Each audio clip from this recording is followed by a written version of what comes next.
Hello, welcome to my YouTube channel L K learner pharmacy. तो आज बात करने जा रहे हैं सिरप और खांसी के बारे में। ठीक है, types of cough and types of syrup.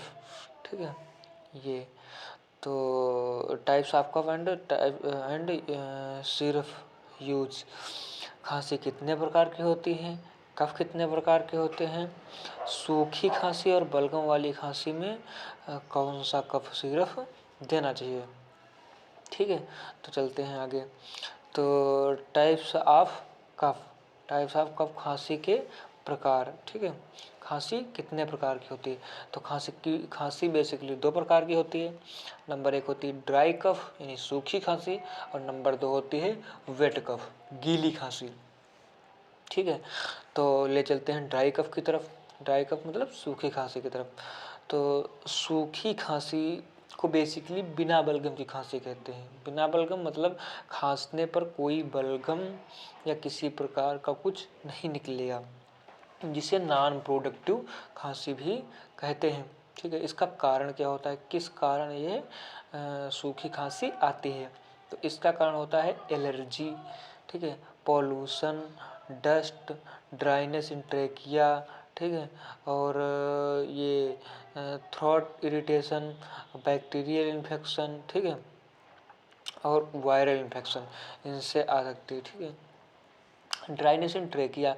Trachea मतलब ये ट्रेकिया वाला ये भाग होता है ना, ये वाला, इसके ड्राइनेस मतलब सूख जाने से भी ये खांसी आती है। ठीक, कभी कभी प्यास लगे, इतना पानी पियो तो कुछ टाइम बाद ऐसा लगता है कि ट्रेकिया सूख जाने से भी हल्की खांसी का एहसास होने लगता है। ठीक है, थ्रोट इरिटेशन, गले में सनसनाहट होने लगती है। बैक्टीरियल इन्फेक्शन, जब कभी बैक्टीरिया का संक्रमण गले में ज़्यादा हो जाता है, ठीक है, तब भी ये खांसी आ सकती है। ठीक है, अब अगला लेकर चल रहे हैं वेट कफ। ठीक है, गीली खांसी की तरफ। तो वेट कफ, गीली खांसी को बेसिकली बलगम वाली खांसी कहते हैं, जिसमें बलगम आता है, खांसने पर बलगम आता है। ठीक है, इसे प्रोडक्टिव खांसी, इंग्लिश में प्रोडक्टिव खांसी कहते हैं, बलगम वाली खांसी। इसका कारण क्या होता है, तो कारण इसका होता है कोल्ड फ्लू मतलब ठंडक लगने से। ठीक है, वायरल इन्फेक्शन से भी ये खांसी आ सकती है। बैक्टीरियल इन्फेक्शन, बैक्टीरिया के संक्रमण से, अगर गले में, चेस्ट में बैक्टीरिया का संक्रमण हो, ठीक है, तब भी ये खांसी आ सकती है।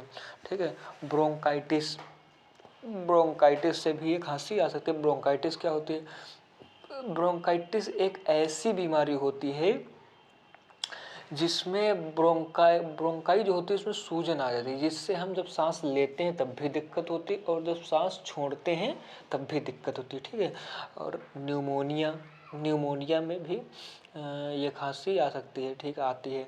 COPD, chronic obstructive pulmonary disease, उसमें भी ये खांसी, बलगम वाली खांसी या गीली खांसी आती है।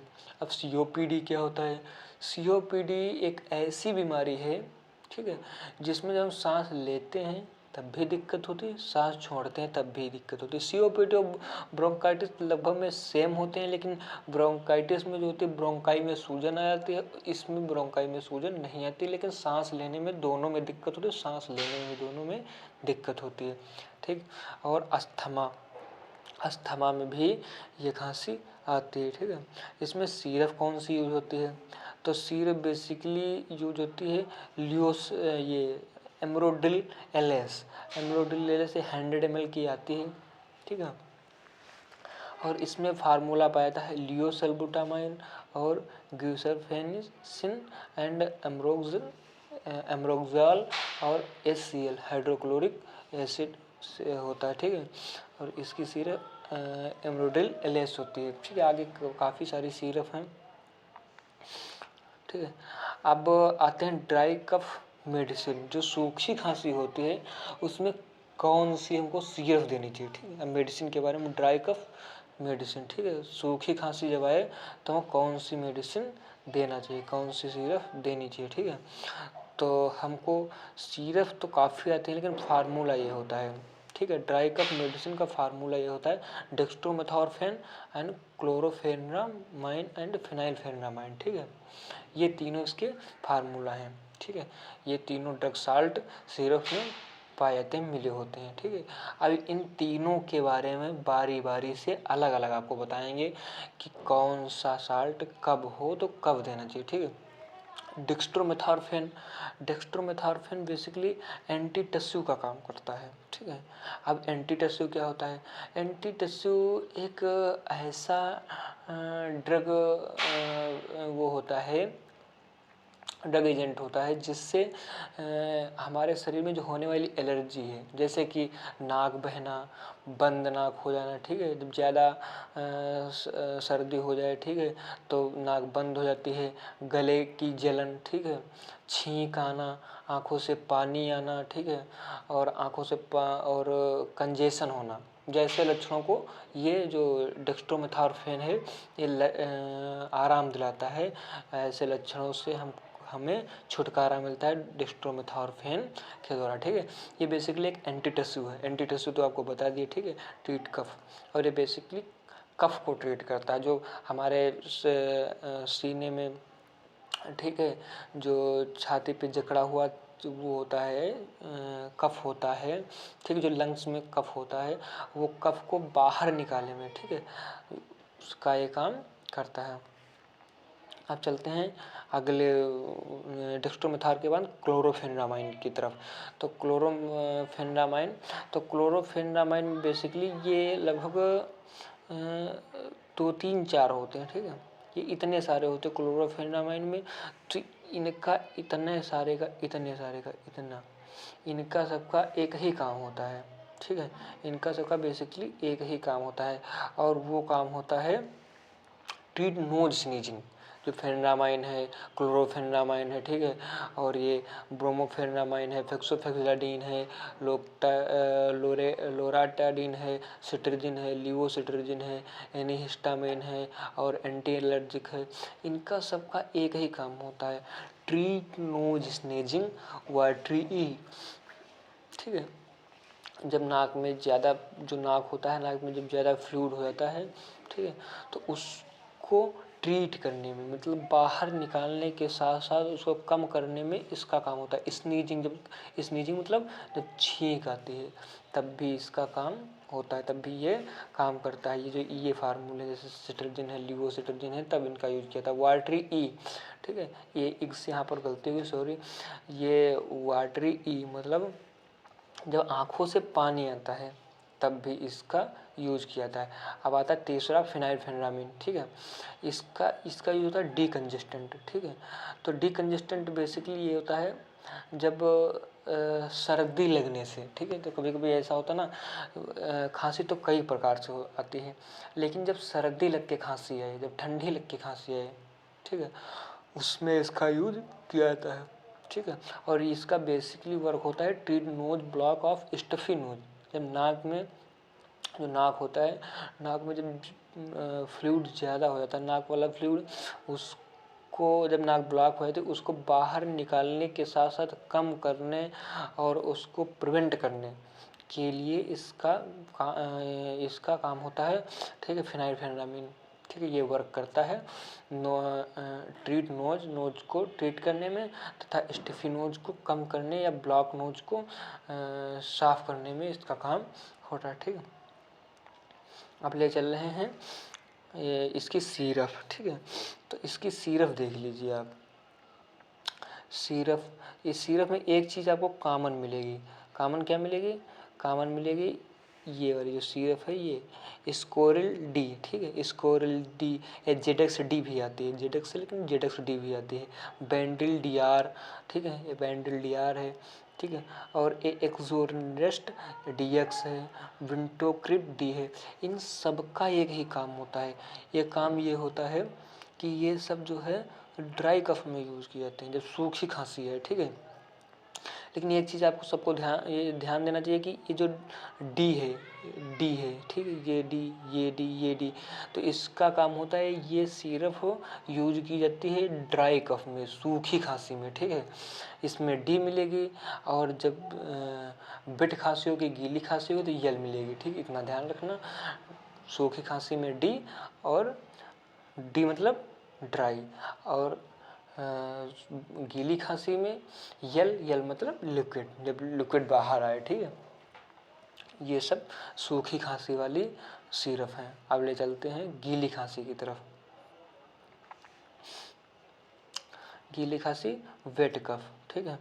वेट कफ, तो वेट कफ मेडिसिन हम गीली खांसी में कौन सी मेडिसिन दे, कौन सा फार्मूला हो उस सिरप में, जो सिरप हम दें।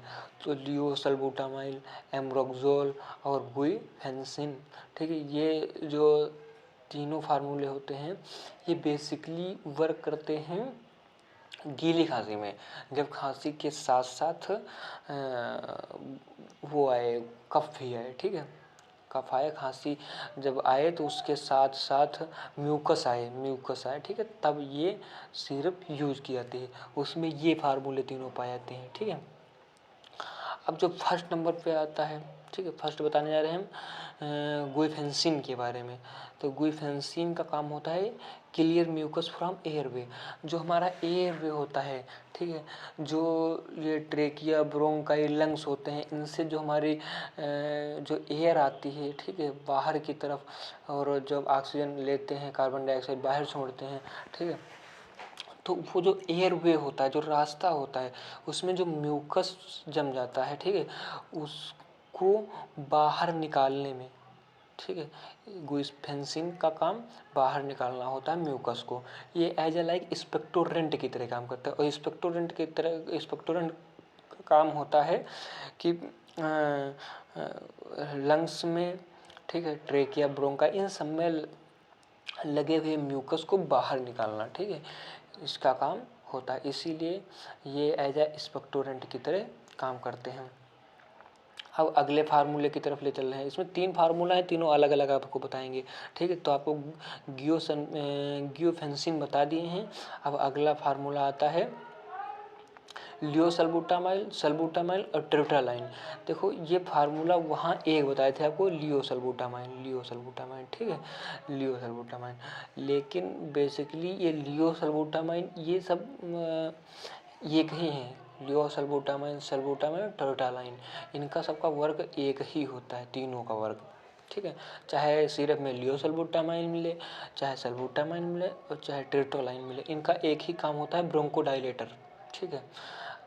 जो हमारा एयरवे होता है, ठीक है, हमारा जो लंग्स होता है, लंग्स से जो हमारी एयर हो निकलती है, कार्बन डाइऑक्साइड ले जाते हैं, ऑक्सीजन ले जाते हैं, कार्बन डाइऑक्साइड छोड़ते हैं, ठीक है। तो उनका सब का जो एयरवे होता है, हमारा ले जाने का ऑक्सीजन एयर होता है, ठीक है, उनको लंग्स को खोलने, एयरवे को खोलने का काम करता है। ये एक मतलब एक ऐसा एजेंट होता है, ठीक है, एक ऐसा ड्रग एजेंट होता है, ऐसा ड्रग पार्टिकल होता है जिसकी वजह से जो हमारा वायु मार्ग की मांसपेशियाँ होती हैं, ठीक है, उनको आराम देकर फेफड़ों में जो बलगम होता है, ठीक है, उसको साफ करने, और जो बेसिकली जो अस्थमा से पीड़ित पेशेंट होते हैं, ठीक है, उन पेशेंट को मदद पहुंचाता है, ठीक है, उनका ये काम होता है। लियोसल्बुटामाइल का ये काम होता है, जो अस्थमा के पेशेंट होते हैं, ठीक है, और जिनकी मांसपेशियाँ, वायुमार्ग जो होता है, एयरवे होता है, वो मांसपेशियों में सूजन आ जाती है, ठीक है, बलगम बाहर नहीं निकल पाता है, ठीक है, तब ये फार्मूले की सिरप हम देते हैं, ठीक है। ब्रोंकोडाइलेटर्स में इसका यूज किया जाता है। अब अगले फार्मूले की तरफ चलते हैं। तो अगला फार्मूला है एम्ब्रोक्सोल और ब्रोमोहेक्सिन और सोडियम सिट्रेट, पोटेशियम सिट्रेट, इनका काम होता है, ये बेसिकली काम करते हैं म्यूकोलाइटिक क्या होता है, तो म्यूकोलाइटिक ये एक ऐसी दवा होती है, म्यूकोलाइटिक एक ऐसा ड्रग मेडिसिन होती है, ठीक है, जो वायु मार्ग को खोलती है, एयरवे को खोलती है, जिससे फेफड़ों में ज़्यादातर ऑक्सीजन जा सके और बाहर आ सके, और ऑक्सीजन बाहर जाने तथा बाहर आने में हमें सहूलियत हो, कोई दिक्कत ना हो, ठीक है, इनहेल और एक्सहेल करने में कोई दिक्कत ना हो, ठीक है। ये इन फार्मूलों का काम होता है, ठीक है। अब इनकी सिरप देख लेते हैं। सिरप इनकी ये आती है, ठीक है, तो इनकी सिरप बेसिकली इनको सिफोक्योर एलएस, मोड्रिल एलएस, सॉल्विन एलएस, ठीक है, ये मतलब अच्छी सिरप हैं जिनसे हमको वेट कफ में राहत मिल सकती है। और रिफोम्फेन एलएस और एल्वोरिल एलएस भी आती है, ठीक है। ये बहुत सारी सिरप एलएस वाली आती हैं। इनका काम बेसिकली एक ही होता है, ये वेट कफ में काम करते हैं, ठीक, वेट कफ में काम करते हैं। इनका काम होता है गीली खांसी में यूज करना, ठीक है। सब में लियोसल्बुटामाइन सल्फेट, एम्ब्रोक्सोल हाइड्रोक्लोराइड और गुइसनफिन ये सब में मिलेगा, ठीक है। और आप पहचानने का एक सबसे अच्छा तरीका होता है कि जो वेट कफ वाली खांसी होती है, ठीक है, गीली खांसी होती है, उनकी सिरप में एल एस लगा होता है, ठीक है, एल एस लगा होगा, एल एस लगा, सब में एल एस लगा है, सब में एल एस लगा होता है। और जब जो ड्राई कफ वाली खांसी होगी उसमें डी लगा होगा, उसमें डी लगा होगा, ठीक है। चलो ठीक है, अब thanks for watching this video, ठीक है। अब मिलते हैं अगले वीडियो में, ठीक है, अगले टॉपिक के साथ।